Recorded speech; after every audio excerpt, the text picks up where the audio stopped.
Alam ba ninyo kung sino ang taong dapat ninyong pakaingatan? Hindi ang sinungaling o mandaraya. Mas dapat ka mag-ingat sa taong kapag kaharap ka, laging ibang tao ang gustong pag-usapan. Kapag ang kwentuhan ay puno ng pangalan ng mga taong wala roon, hindi yan healthy conversation. Huwag mong isipin na espesyal ka dahil ikaw ang pinagkatiwalaan ng mga inside stories. Hindi.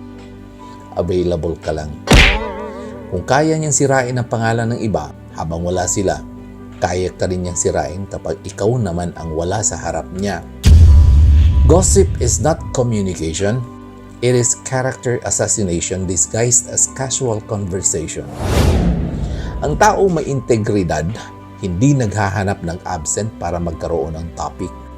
Pinupuri niya ang tao sa harap at ipinagtatanggol ang nakatalikod.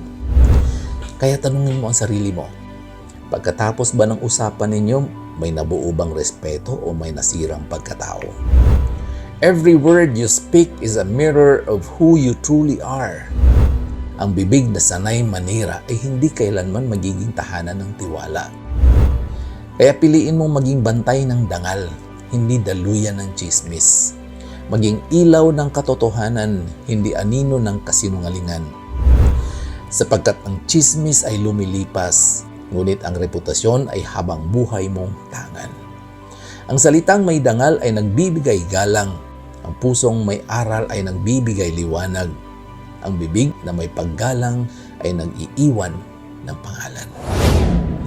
Naway ang bawat salitang ating bitawan ay maging daan ng kapayapaan at hindi dahilan ng kapahamakan. Sana nga.